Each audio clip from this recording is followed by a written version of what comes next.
Hello, welcome back. Assalamu alaikum. Today I will try to show you how we can take the full backup and the transactional log backup and to shrink the log file in the SQL server.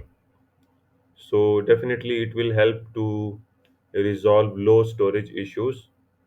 So let's get started. First of all, you need to log into the SQL server by using your system admin account. And in my case, I just like to show you which version of the SQL server I am using right now. And in your case, if you know, it's well. If you don't know, just do the following steps. Just click on new query and write this command and then execute. Then you can know that which version of SQL server you are using.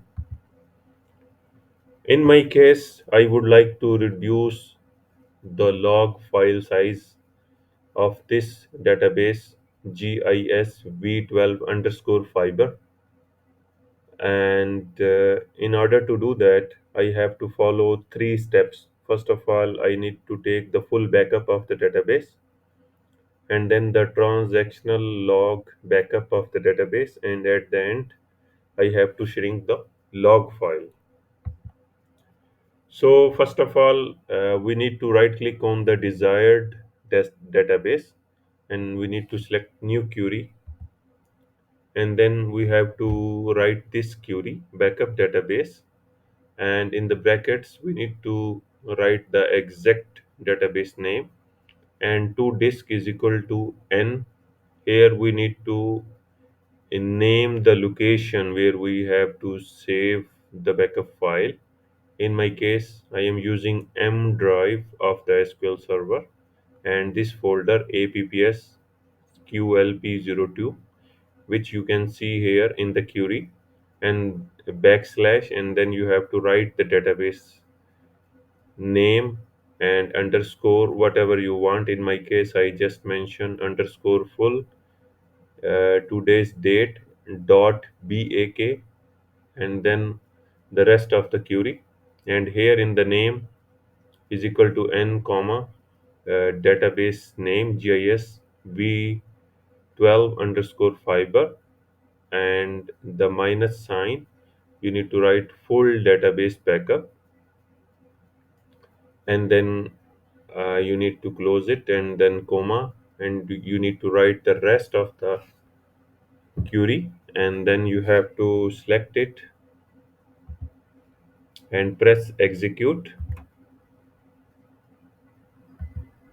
and you can see in the specified folder the backup has been taken successfully.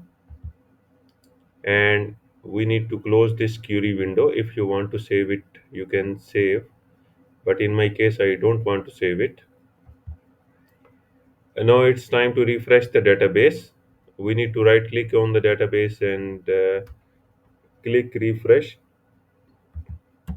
and then again we have to right click on the database to write another query on this database. Now we have to perform step 2. So we have to write this query backup log, and in the brackets database name, and exactly the rest of the things you need to see it and write.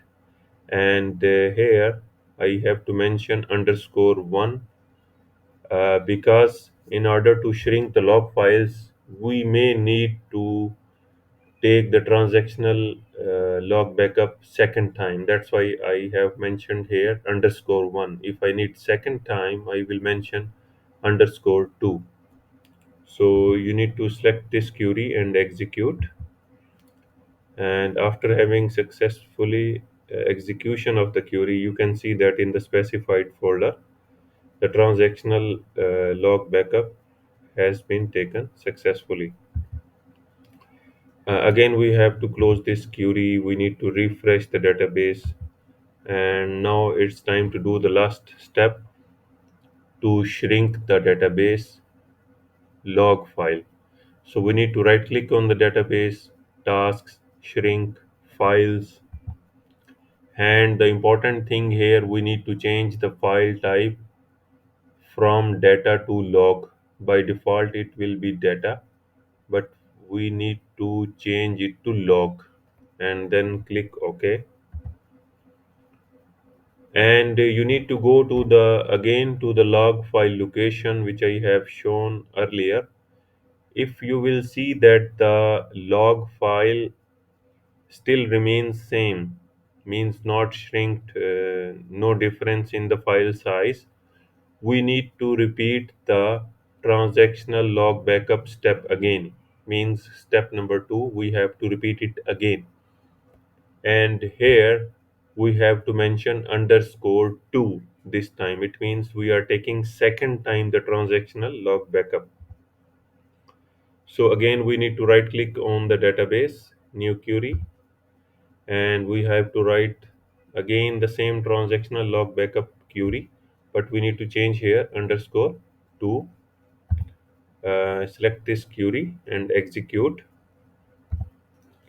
And in the specified mentioned folder, you can see that we have taken successfully the second time transactional log backup. Again, we need to close this query window, refresh the database, and again we will do the same steps of shrinking the log file. We need to change the file type here, log again. And now if you will go to the logs folder, you will see the log file has been shrunk to 72 MB. Before it was 3.8 gigabytes. These are the steps where you can shrink the log file. Hopefully you have liked the video. If you have any query, you can comment. I will try my best to answer. Thank you very much. Bye.